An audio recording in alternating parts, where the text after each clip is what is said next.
Good morning. This is Jessine, and I have so much to say. I've been learning so much lately, especially the last 7 months.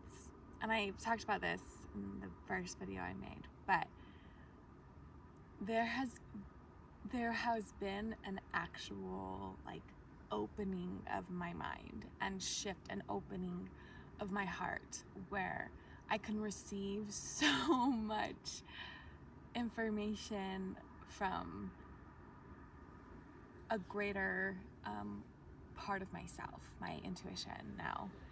And so I set my intention to talk about expression a few days ago, and I just felt really strongly that I needed to talk about expression, self-expression, and authentic expression, and how that creates our reality, and how it is the bridge to everything that you actually will resonate with and honor your soul. So I thought about that so much over the last several months. But when I set that intention, it was just opportunity after opportunity, conversation after conversation was teaching me more and more and giving me the information and pieces in the new, or in a aligned way that would make a lot of sense. And it was just coming to me in these conversations with my beautiful tribe, my people. They're clients, but they're my best friends too. And we're doing NLP work together, we're reading together, we're expanding our consciousness together. And so I went to dinner with two of my really close friends the other night, and they're also in my program. And so we were talking about everything that they were processing, and I was just oh my gosh, this is just a dream to have real friends. I still have moments where I have to challenge old belief systems when it comes to socializing in groups and connecting to groups of people. That was always a block for me. I was a one-on-one girl, so I never had a group of friends. And so being a leader of a tribe of people, a group of people connecting in a certain way, and then just in this most emotional and vulnerable way, and holding space for people to be their most authentic self. I've realized the way that I built my reality, I am always in a position, or it's not an expectation, but a understanding that they are free to be completely themselves and completely honest and totally authentic. And so our conversations with my people, my tribe, always go so deep all the time. So I was this is real friendship. This is when I was I have another group of friends that none of them are in my program, and it's still that way. They're not doing this exact work, but because I am doing this work within myself and opening up my perspectives of reality all the time, challenging and receiving new information and being more present in my life, more intentional and aware, and seeking further growth. But it's this fine dance or balance of being open to growth where it's flowing, but a willingness to evolve and grow, and being so grateful and present for this current moment. And it's just perfect as it is. You don't have to resist any part of it, and there's an opportunity in it. And that was a shift that happened for me fairly young with life situations. There was always this surrendering that would happen within me when I would just let go completely, and I'm I am done trying to control the outcome of this situation and forcing what I think should be, by altering the way that I am expressing what I desire in the situation, because I think it's what that person wants, or that situation should look like, based off my mind, my programming.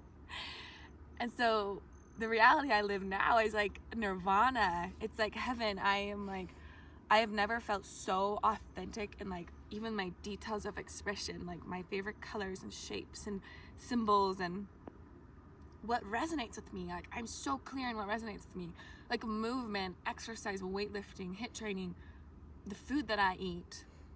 I'm like, I ask for exactly what I want and I'm very clear. and I'm kind and gentle about it. I don't like force for what I want, but I've realized that when I just ask for what I want, then I usually would it'll come to me. It'll come into my atmosphere and I'm like, oh, there it is. And I just reach for it and I absorb it and I take it in and I'm not afraid of it. And that's what I've been processing. Okay, I'm getting comfy, hold on. That's what I was processing, is like my receptivity to what I really want. So many of us, like, when you're in ego, you resist pretty much everything because you're trying to control it, but then you also resist what you really want because you may not be very clear on what you want, or because you're so disconnected from yourself, because you're so out of practice of speaking out what you really want and speaking clearly and honestly all the time. If you're always self-denying and self-sacrificing and altering what you're communicating because you think is what the other person wants, whatever the situation, then this is from micro to macro, then you are literally like causing friction in your body and in your brain because you're in misalignment, and it's making it more difficult for you to have a clear connection to your intuition, which is your authentic self.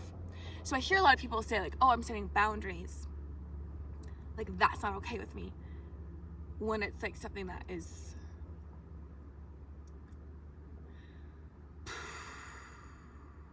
like there's two ways that your throat chakra and your expression can be distorted, because it can pendulum swing. And this is what happens when we're evolving. We pendulum swing when we're evolving out of patterns. And so this is something I often see.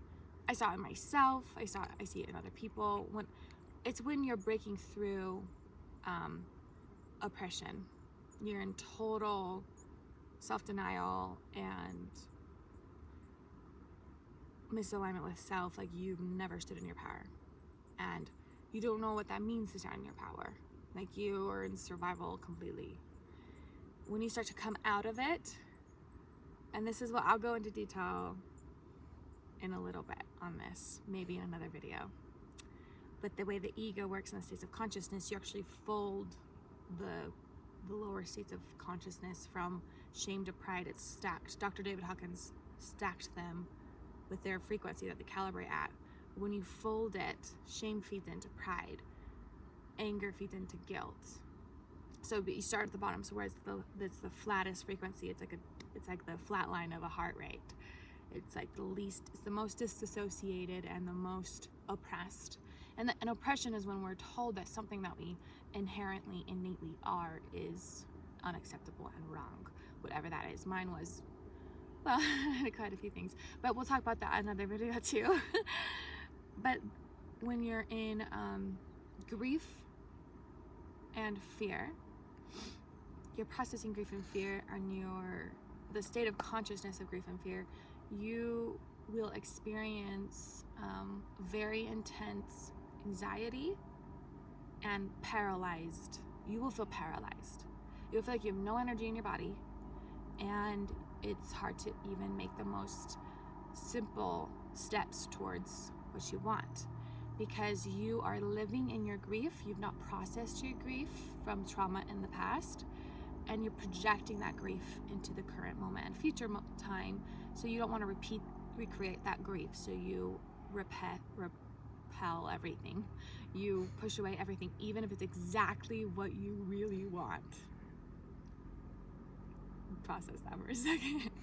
Okay, so then if you're starting to process it, you're actually starting to dig into this and do energy work, emotional processing, which I teach my people, and I'll probably end up teaching quite a bit about through this channel. But you move up and out into, I wasn't planning on talking about this, but this is coming through, so I'm just gonna let it.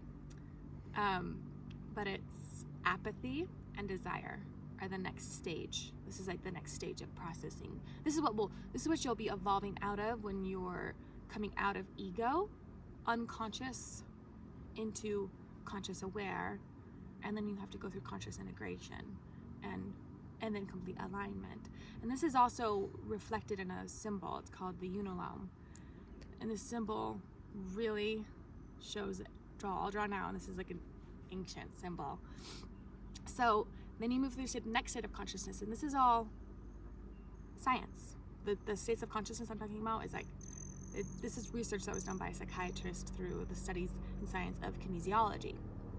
And they were able to measure the state of consciousness that you are resonating at. And there's patterns of belief systems, thought patterns, and emotional reactive patterns and behavior patterns in each state of consciousness.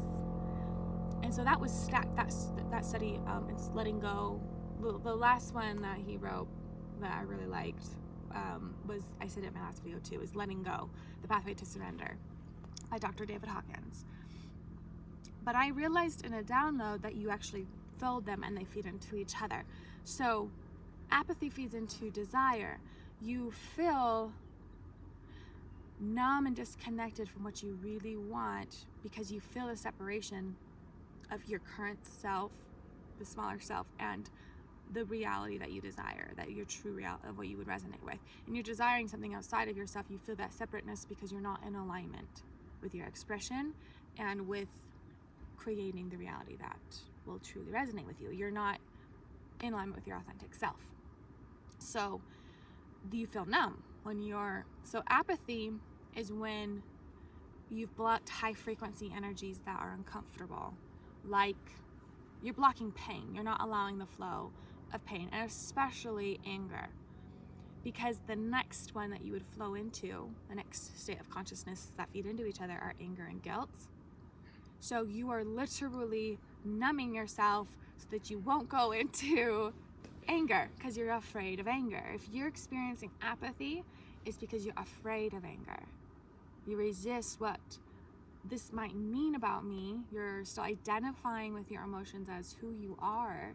So if I feel anger, then I'm an angry person. And if I'm an angry person, then I'm bad. Because at some point in your reality, you either were taught this through someone's bad behavior, but really painful, hurtful behavior while in anger because they acted out emotions, or they taught you that it isn't okay to feel angry and that you need to suppress anger, and that it's not, you are bad for being angry. That's a major societal and generational belief system that I think as a collective we're breaking out of right now. Because anger creates numbness. Apathy only calibrates at 40, 50, right around there, hertz. So it's a very heavy frequency, and when you're in apathy, you feel depressed. You feel like you feel tired all the time, and it feels like your body's shutting down. And this is usually like in these lower states of consciousness is when the electromagnetic signals in your brain are a heavier frequency, and when they run through your spine into your meridians into all your organs, it's at a heavier frequency. So your organs will start to shut down. So you'll have constipation probably if you're blocking anger. You'll be having a lot of pain with your digestion, and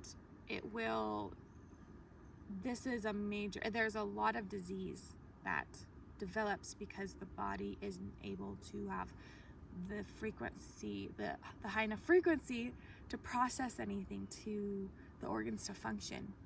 It'll shut down your hormones.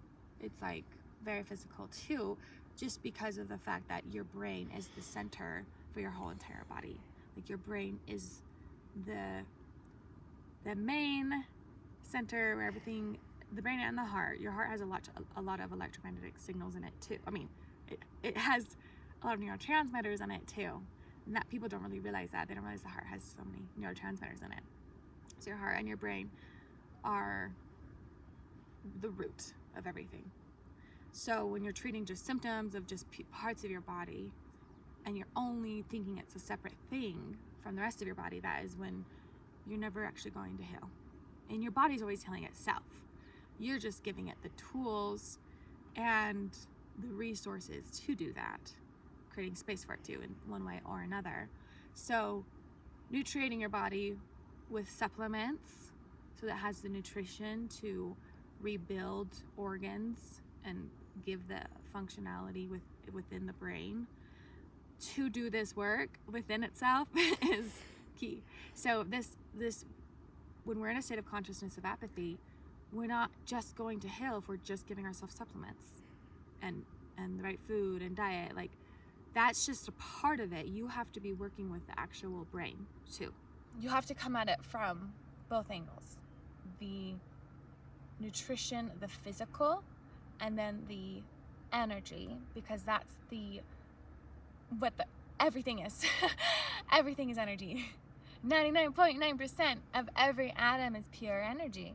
And so you have to work with it, be aware of what energy, what that frequency is that it's calibrating at, and diffuse negative energy and friction, energetic friction in the body.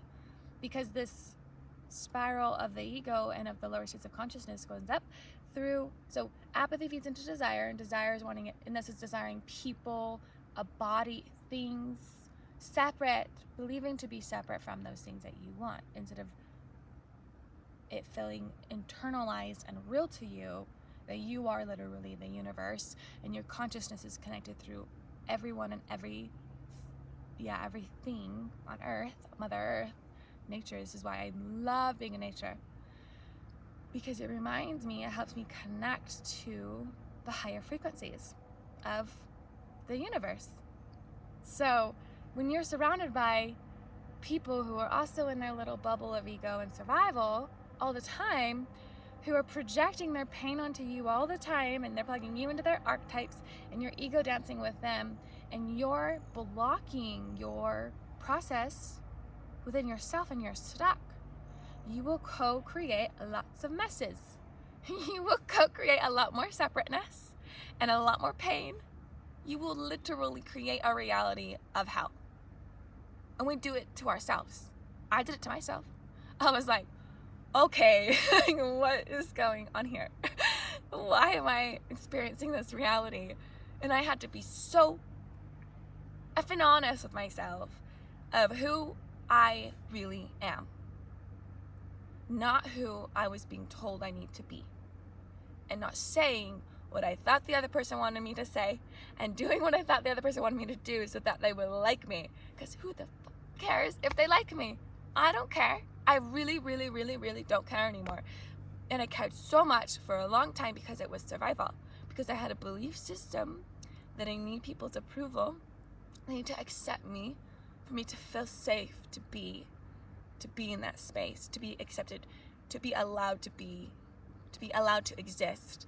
So then I can live, and that I can keep them happy, so that they'll let me be there. Because at the root of my beginning of this life, when I was born, I formed a belief system that I shouldn't be alive, that I am a burden to be alive, and I'm taking away by existing. Because there was already so many kids in my family. I was a twin, the 13th of a family of I already said that, but 13 kids, and then already so many grandkids. 6 months after I was born, half of my family almost died, and they had already gone through so much before this car accident even happened. So in my little baby brain, I made this mean something about me, because this is what we're doing when we're developing our brain, we're developing our persona and our ego. Our ego is just the persona. It's not just pride. And I've said this before, but I'm like, get it in there, because I'm going to refer to it a lot. And we block our expression when we don't feel in our power to be existing. So belief systems at our core like this are so important to become aware of. And it took me until I worked with my subconscious through NLP and integrative processing to even realize I had this belief system, because before that I couldn't I could see all these patterns, but I didn't understand the root of the core that branched off pattern came from. And that's why the freaking subconscious is the bridge, well, the key to then aligning with your authentic intuition, knowing, and then therefore speak clearly and have authentic expression and create the reality that you really want. So we can't be blocking negative emotions, my friends. That's why the last video was about processing anger and then processing pain. And anger, for example, which is the next state of consciousness we're coming into, is all it is a secondary emotion to pain. And it's a high frequency energy, calibrates at 150 hertz, because it meant energetically to propel you into action, to propel you into movement, to make a change. It just means a change needs to be made. And there's a really good book about this. Well, there's multiple, but one of my favorites is The Artist's Way. And I can't remember her name, the author, but The Artist's Way, look it up if you are learning how to tap into your expression, which is requiring you to break through anger. Anger feeds into guilt. So every time we feel angry, we're going to feel in some way, shape, or form guilt, even if it's not in our awareness. Even if guilt pushes us back into apathy or we numb it, we're still going to be processing guilt if we're processing anger. And if we're feeling guilty, we're going to be angry and maybe suppress that. And it depends which one we kind of sit in and build our identity in, our archetypes of ourselves and our persona, and then what we project onto other people in our archetypes when we formed our root tribe. In our root tribe, our root influences. There's this engine car right here. I'm gonna wait till we go just a little further. This is the fun of filming outside. Sunshine and sounds. Getting the right lighting and the right, not interrupted all the time. It's okay. So here's this let's see, what part was I on? With anger, it calibrates at 150 hertz actually. And so it's a higher frequency than like apathy, which is like 40 hertz. And you have to be able to channel that energy to make a change in a situation, even if that's just through your words or removing yourself or setting a boundary. And so it's like you're standing in your power. I'm like falling off the edges. It's like standing in your power. So I'm gonna come a little closer because like on the edge right there, I'm falling off. Okay. So we will create dynamics. These are called ego. I call this ego dancing. These are dynamics we create with people by the state of consciousness we're stuck in, that we have blocked ourselves from it, processing through. So if I'm blocked in my expression of anger, I keep going back into apathy. I'm blocking it, or it's getting like my body's reflecting it, and my body's self-destructing. Like I'll get stuck right there, and then I will have a pattern of subconsciously guilting people, or attracting people who reside in guilt. So we create where they built their persona and power. You meet and you co-create reality there, and that's when you plug into each other's archetypes and you co-create painful situations that you're reliving from the past. That's how we recreate our reality when we have had pain, because we project it onto the people we perceive through the lens of that blocked trauma or decision, belief system. So, and there's all these patterns within these, but in anger, when we're processing, we have to move through it still to come out of it. So we can't go from complete oppression, completely self-denied, numb, like on robot mode, to suddenly enlightened. No, it doesn't work that way. You must process through the stages and the phases to evolve, learn, grow, break through ego, courage, and then like little streams of consciousness, some will be blocked here and one will be residing here. So you may be really aligned in your artwork, in your expression through your art, but you are so misaligned in your relationships. But it's all connected, but it's just like, it's like a ripple. It's like imagine like your web of consciousness, and you pull one stream of consciousness of your brain up, and then it's like the rest are draping in the heaviness of that energy. Can you see it? And when you pull it up, you're raising one part of your brain, part of your expression, part of yourself, and it ripples through your consciousness and it raises your consciousness. But it's like a web. It's like it pulls my center point. And so I may have stepped into my power in one area. I stepped into my power in my fitness. When I was in my first marriage, I learned I could create my body. I was like, what? I can drop 10% body fat by doing this and this and this. Nobody told me this before. What the hell? I had to figure it out. You could, if you, okay, I'm gonna get into this another time. Another video, I'm gonna talk a lot about the physical side, the fitness. But that was me stepping into my power in my body, which then set this like resonating frequency of empowerment into my vibration of my consciousness, of my identity, my persona, and my heart, and how I shared love and expressed love, and all of these parts of us. And so to go through anger, you're stepping into your power. That's when I got this tattoo at 1 a.m. I am powerful. I got that right when I left my husband for like, my second husband, we had been on and off, back and forth, and at this point there was some really, really traumatic things that happened. There was a pattern of hiding and lying, and for me that was just not doable. Like, I can work with like a lot of things, but if I cannot trust what you are expressing to me, communicating to me, because you are not going to be honest, then I will not know how to co-create with you. I will be confused. And this is why expression is so important, because this person would lie and hide in our relationship to protect their persona, to protect what they thought they wanted, which is they wanted me, but they also wanted to hide from their pain and were still an ego. And so they were making situations and things mean something about them. So they would trigger their coping mechanisms, which was to get validation. And there's a lot of things. I'm pushing away and numbing and protest behavior when there was connection. So these dynamics would be happening, but we weren't fully conscious of them. We were just whiplash through them, and it's like, what the fuck is happening? I love this person. Even if this was even more intense with people that we're deeply, deeply soulfully connected to, because when they're not aligned with themselves and they go into ego, you're so connected that you are energetically whiplashed into your ego.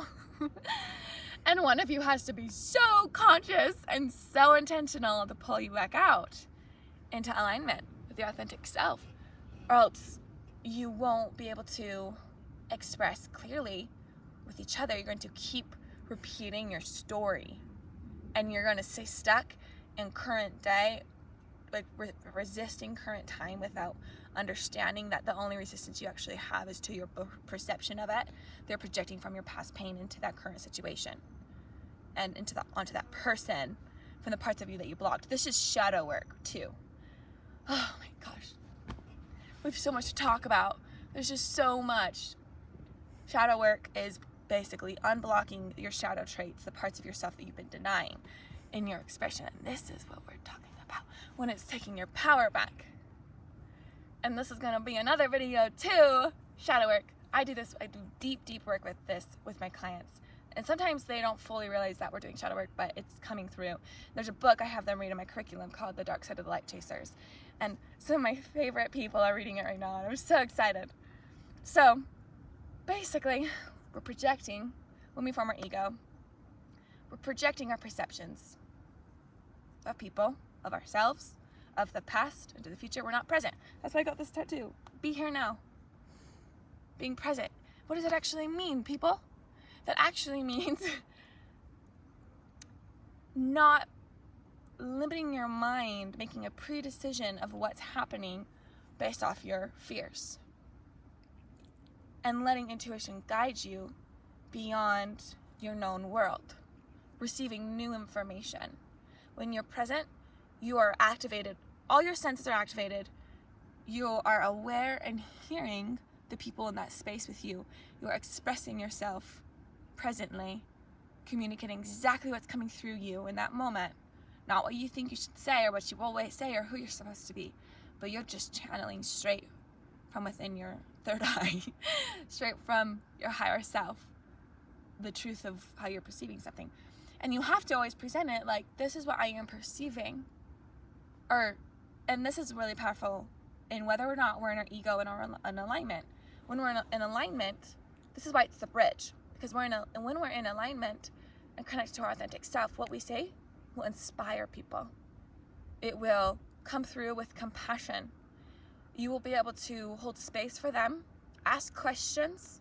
You'll be able to communicate very clearly, which is a whole process. I think I'm going to make a whole video about communication, conscious communication.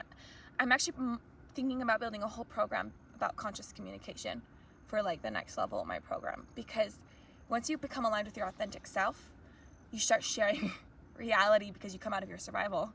You start co-creating reality with other people, and they start shifting into awareness and conscious awareness. And a big part of that is you communicating with one another, you learning how to hold space for self, honor self, and you stand on your power to set the boundaries that will support you in your alignment, but not based off of fear. And then hear and honor the other person because you're not resenting them for subconsciously what you believe they're doing to limit you, to stop you from having what you really want. You come out of blame. You don't guilt them for what they want anymore, because you ask for what you want. You create what you want. You hold space for yourself to have exactly what you need and want. And then you're like, hey, what do you need and want? I want to hear it because I adore you and I honor you, and whatever that is, I'll be okay. Whether or not that's you integrate your life with me, or we have more space because of what you need to focus on right now, or you want to spend a lot of time together, let's maybe figure this out. Whatever this is, I want to know the truth. What is the truth? And when we empower truth, authentic, true expression where someone doesn't have to suppress themselves, you empower them. And people love to feel this from you. This is what people want when in our relationships. They may think they want you to be this character or these things, but they don't. That's just what they were programmed with. What they really want is for you to allow them to be themselves. To give them permission to be completely themselves, to be authentic, to be the child within them that likes their little things. Like, you see me just like being myself. I'm so organized, and one of my favorite things to do is just go through my little shelves. I've done this since I was a little girl. My desk, my little space will have all of my little things on it that I really love, that are symbolic to me.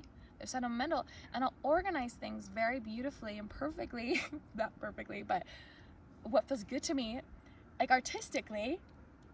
And my room will create its own, like I'll create my own space in this room. I love making little havens for myself. And I think this was because when I was young, I never had my own space really. I didn't have a space set aside to me. I always shared a room. I shared a crib when I was little. And then when my father died and when there was only 6 kids at home, I had my own room for a little bit when I was like an older teenager. And I really made it my space like this. And then I noticed throughout my life, I've been through a lot of crazy things. Like I've been homeless at one point. Homeless as in living out of a car in transition, and like I never like slept out. Well, I like sleeping in the back of trucks. I just did that last night, but that's because it's fun. But I love camping. But I've never had a big attachment to places or things, because I've moved so much. But wherever my space is, I want to bring the things that make me feel at home with me.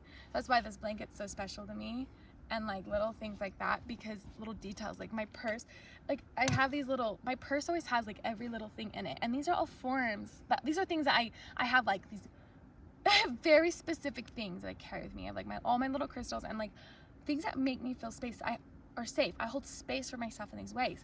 This is a way that we ground ourselves, we hold space for ourselves, and we express ourselves. because I get comments all the time on my purse and all my little things that are me, and it makes me, people are like, oh my gosh, I love that, or whatever it is, like whether it's my clothes or these are the shallow side. This is the physical side of the personal empowerment of alignment. So this will run through it. It runs like as it raises, like I said, like this web effect. This is just a form of a shift. You're speaking more clearly. You're expressing for what you want. You ask, if you want to work out every day, you cannot blame everyone around you that you can't. You say, I need to make this happen, and I will arrange and adjust and speak clearly and communicate why this is important, and I'll find a way to co-create this with the people around me by speaking clearly and then asking questions. Where are they at? What do they need? And I empower them to be an authentic expression too. And then together we co-create what we both really want, which is maybe ultimately we all want the same things. we want to be in a state of love and connection and light together. We want to be abundant and feel safe and have the survival needs met and have abundant of time, energy, and resources. But we can't co-create that with each other if we're in survival, if we're in ego, if we're wallowing and blocked in these lower states of consciousness. So anger is us stepping into a power position to rearrange some things. And it's like fire has to burn to destroy, to create chaos, to create opportunity and space for new arrangement and new things to come into alignment to create a new space or a new reality. So destruction is part of creation. And anger throughout time and history of the world was used very violently, where there was a lot of pain, where there was not honoring other people in it.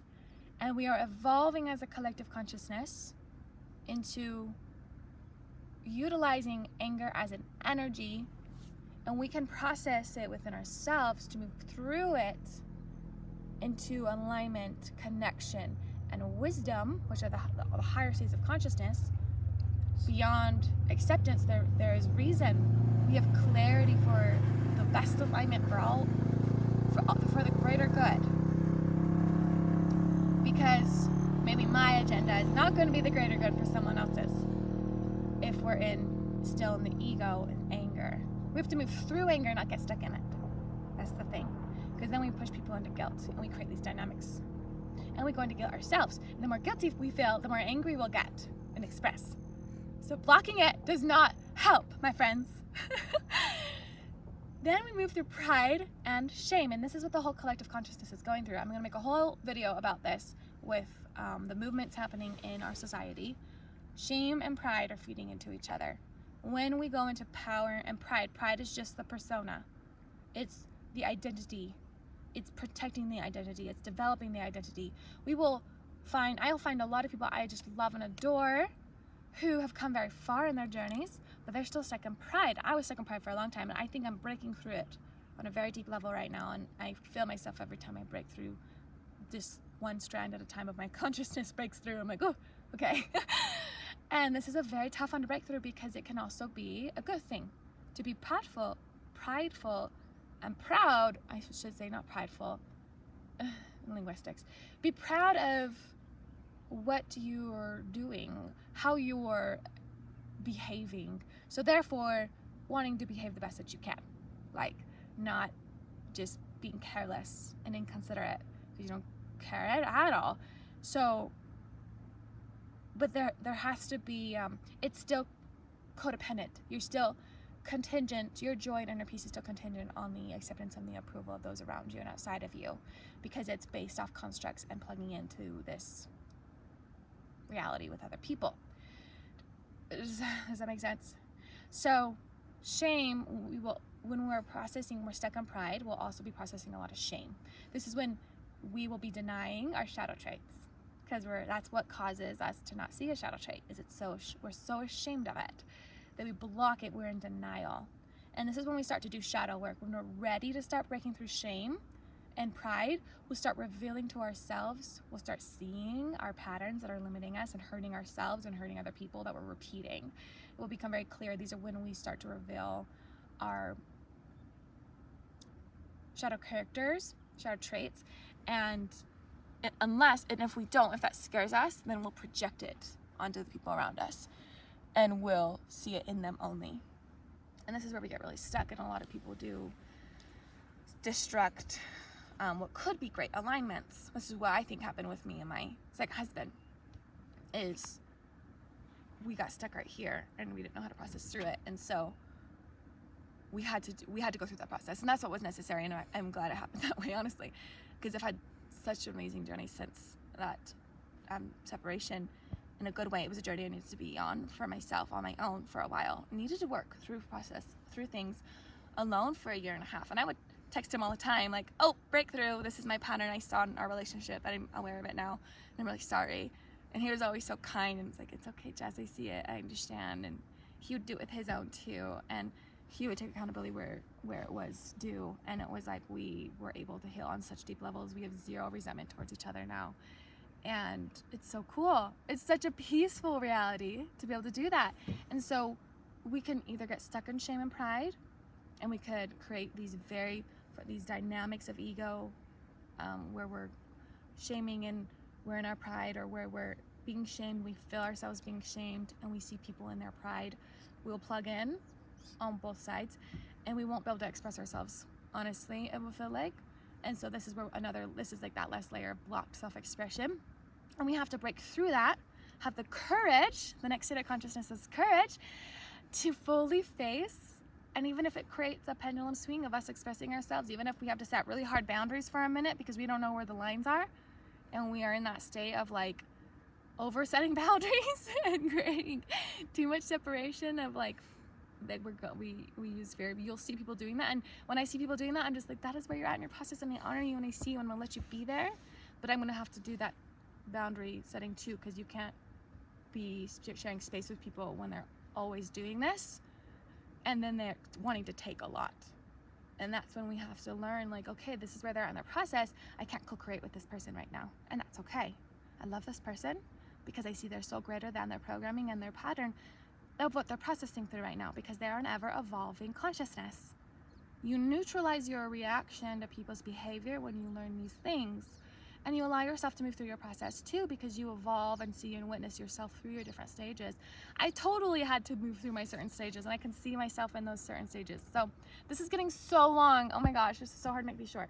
But express yourself honestly, because once you get authentic with yourself and you go through courage and you start speaking clearly and you're processing fully and you're becoming fully aware of what you're really feeling, you process through those blocked emotions, you let yourself feel through them and release them. And there's technique to do that in a way that is productive and efficient and effective, because you get to the root in the brain, in the original programming. You're not just at surface level of what's happening today that you're mad about or that you're upset about, you're hurting about. You go to the root of, what am I believing is happening? And you heal it there, and that ripples through and shifts your perception of what's happening now. You can see more clearly, you can communicate more clearly, they can communicate more clearly, and you can both create what you really truly want.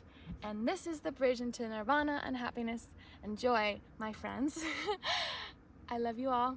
I know that there's a lot of you who have followed my journey for a really long time on Instagram, and it's cool to be sharing these videos with you and this information with you. And a lot of you texted me and reached out to me personally, thanking me for the last couple videos I made, and I am so grateful. You really helped me stay in my expression and to continue to express myself so that I can fully process, because you know what? Expression is the last stage of processing. When we teach it fully moving through us, that is when we fully integrate it. And a lot of this has been fully integrating through these conversations, but this is another scale of expression I'm experiencing. I'm grateful for your receptivity to me and your love. Mwah.